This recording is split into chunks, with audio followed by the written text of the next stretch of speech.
Get free skins by participating in our daily giveaways and item drops. Play coin flip and double your skins. Battle with other players and win big jackpots. Get the most points in our leaderboard and win awesome prizes.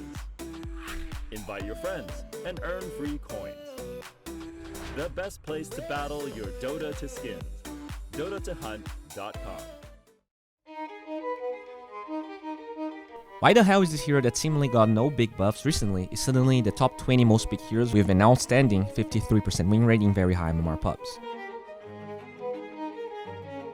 Well, actually there have been really big buffs, but I think most people don't pay attention on Timbersaw, so starting from 714, I will highlight what in my opinion is the 3 big changes that allow Timbersaw to be where he is now. The first big one is the fact that Whirling Death now takes all of the primary stats from someone rather than only their base stats.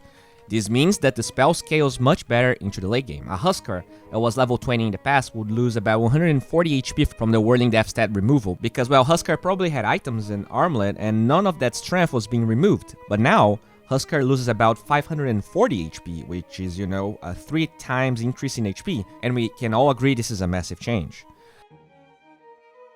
Another big change that was given to him in small batches is the huge increase in HP.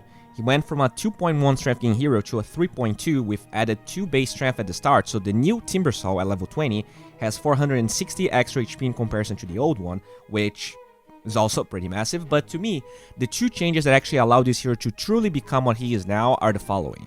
The new Bloodstone is the first one, an item that was always desirable in Timber, but at that time, it was only really a way to give you mana and make you tankier. The new Timbersaw, especially because he is already tankier by default, many times can get away with going Bloodstone as his first item and specifically Kaya before the HP items. So Timber now owns strength heroes much more, and he can amp that damage with Kaya, and the other change I was talking about, his new level 15 talent that amps his damage even more by 10%. All of this combined allows Timbersaw to be this popular despite heroes like AM, AA, Slaughter, Slark, and PL being in the meta. If we actually check some of these matchups, you're going to be even more surprised. As of now, the only heroes that have a real advantage versus Timbersaw, and also are picked enough to be relevant, are Void Spirit, Razor, Shaker, Slark, TA, and Bloodseeker. Everyone else has negative or about even win rate versus him, and that just goes to show how strong this bad boy is at the moment. A lot of these matchups are also skewed on whether Timber was offlane, mid, or safe lane. Yes, Timber is so strong right now that some people are running him as a carry against the likes of PL and Naga, for instance. In this Gunner game, he runs carry Timbersaw as a 4th pick against Imars. The crazy thing about Timbersaw is that as long as he doesn't lane versus his counter, he doesn't really get counter as much, because the tempo of this hero is way too fast for most carries to actually do anything to him. If you pick offlane Timbersaw and play against a Monkey King, yeah, the hero is not going to shine as much, even in this patch, but if there's a safe lane Monkey King and you run safe lane Timber, there's a pretty big chance you can destroy the game nonetheless, and that's backed up by stats. This Mushi game is a good showing of carry Timber being relevant. Yeah, PL drains your mana and whatever, but since this hero has a free lane against most offlaners, and Nature's Prophet is no exception, you get online much faster than the carry counterpart. PL can only withstand your burst damage after level 15 plus some HP items, and this hero rarely gives him enough time for that. Then you also add the fact that Kai is a soft counter to mana drain, which is one of your few counters, and you're always going for the item nowadays, and thus most of the old counters can't withstand your early power spike. One of Timbersaw's other counters is burst damage, but with the 225 HP talent at level 10, you can adapt to what the enemy has and become even harder to kill, and let's not forget that Bloodstone now actually makes you even harder to burst now. So you can see where I'm going. Offlane is by far, in my opinion, the hardest position to make this hero shine, and often the only times you will see offlane Timbersaw doing great is when your carry picks before you, and that's probably not going to happen in your bracket a lot.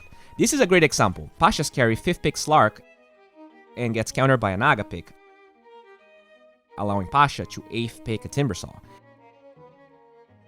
In this game, he's able to crush the lane in the game, and it's not that hard to understand why it happened.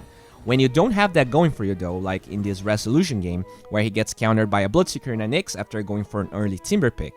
And the laning stage for Bloodseeker is actually pretty decent. He doesn't offer that much against you, but things get tough as the game progresses. This hero in this patch, to me, is quite similar to your Meepo, your Broodmother. As long as you pick it late enough into a draft that has very few answers for you, there's a high likelihood that you can get away with murder. But the earlier you pick, the riskier it is. And I guess that goes for pretty much any hero. Still, even if you don't go 15-0-1 like Quiha, the hero still offers decent answers against your standard strength cores that still shine quite a bit in this patch, and also illusion heroes that are slowly taking over, with Naga, Terrorblade, and PL increasing in pick rate daily. You might not crush a game with Timbersaw, but you can diminish severely the hero pool of players that only go for PLs, Terrorblades, and while there's always the chance that you get Monkey Kinged, Slarked, and etc., we are in 2020. In countless games, I was able to see offlane Timbersaw swapping lanes so that he faced a Nature's Prophet instead of a Slark, and then the allied PL would lane versus the Slark, which is actually quite doable. Alright guys, thank you a lot for watching, commenting, and subscribing. If you guys have any feedback on this video, please make sure to leave it in the comments. If you guys are interested in coaching, you can DM me on Twitter. You can get all the information you need. And if you like this channel and the content we're putting out, you can also check our Patreon and see if any of the rewards is worth your time. Alright guys, have a good one and bye.